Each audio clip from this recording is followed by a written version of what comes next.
ലഡാക്കിലെ പ്രശസ്തനായ വിദ്യാഭ്യാസ വിചക്ഷണനും പരിസ്ഥിതി പ്രവർത്തകനുമായ സോനം വാങ്ചുക് ആരംഭിച്ച നിരാഹാര സമരം രാജ്യാന്തര ശ്രദ്ധ നേടുകയാണ്. ബോളിവുഡ് ചിത്രം 3 ഇഡിയറ്റ്സിലെ റാഞ്ചോ എന്ന കഥാപാത്രത്തിന് പ്രചോദനമായ വ്യക്തി കൂടിയാണ് അദ്ദേഹം. ലഡാക്കിന് ഭരണഘടനയുടെ 6ാം ഷെഡ്യൂൾ പ്രകാരമുള്ള പ്രത്യേക സംരക്ഷണം നൽകണമെന്നും സംസ്ഥാന പദവി പുനഃസ്ഥാപിക്കണമെന്നുമുള്ള ആവശ്യങ്ങൾ ഉന്നയിച്ചാണ് വാങ്ചുക് പ്രതിഷേധത്തിന് നേതൃത്വം നൽകുന്നത്. ഇക്കഴിഞ്ഞ മാസങ്ങളിൽ -20°C വരെ താഴ്ന്ന തണുപ്പേറിയ കാലാവസ്ഥയെ പോലും വകവയ്ക്കാതെ അദ്ദേഹം നടത്തിയ 21 ദിവസത്തെ കാലാവസ്ഥാ നിരാഹാര സമരം ലഡാക്കിന്റെ അതിജീവനത്തിനായുള്ള ഒരു മുന്നറിയിപ്പായി മാറി. ഉയർന്ന പ്രദേശങ്ങളിലെ നിരാഹാരത്തിനിടെ അദ്ദേഹത്തിന്റെ ആരോഗ്യനില മോശമാവുകയും സമരം ജനകീയ പ്രക്ഷോഭമായി മാറുകയും ചെയ്തതോടെയാണ് അധികാരികൾക്ക് മേൽ സമ്മർദ്ദമുണ്ടായത്.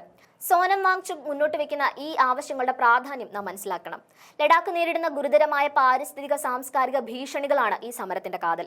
2019 ജമ്മു കാശ്മീരിൽ നിന്ന് വേർതിരിച്ച് ലഡാക്കിനെ കേന്ദ്രഭരണ പ്രദേശമാക്കിയതിനു ശേഷം പുറത്തുനിന്നുള്ള കോർപ്പറേറ്റുകൾക്ക് ഇവിടെ എളുപ്പത്തിൽ ഭൂമി സ്വന്തമാക്കാനും പരിസ്ഥിതിക്ക് ദോഷകരമായ ഖനന നിർമ്മാണ പദ്ധതികൾ നടപ്പിലാക്കാനും സാധിക്കുന്നു എന്നതാണ് പ്രധാന ആരോപണം.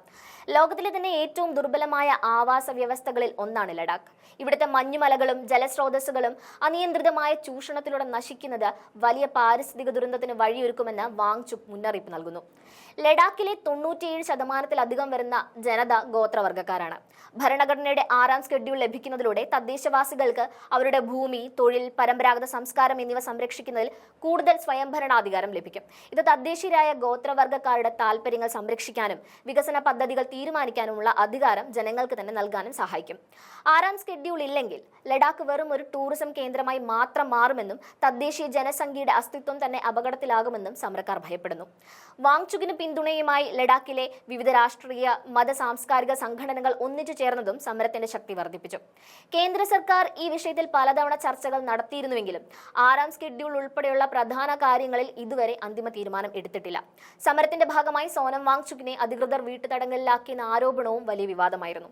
വിദ്യാഭ്യാസ രംഗത്തെ വിപ്ലവകരമായ മാറ്റങ്ങളുടെ ശ്രദ്ധേയനായ സോനം വാങ്ചുക് ഇപ്പോൾ ലഡാക്കിന്റെ പാരിസ്ഥിതിക അതിജീവനത്തിനും രാഷ്ട്രീയ അവകാശങ്ങൾക്കും വേണ്ടിയാണ് പോരാടുന്നത്.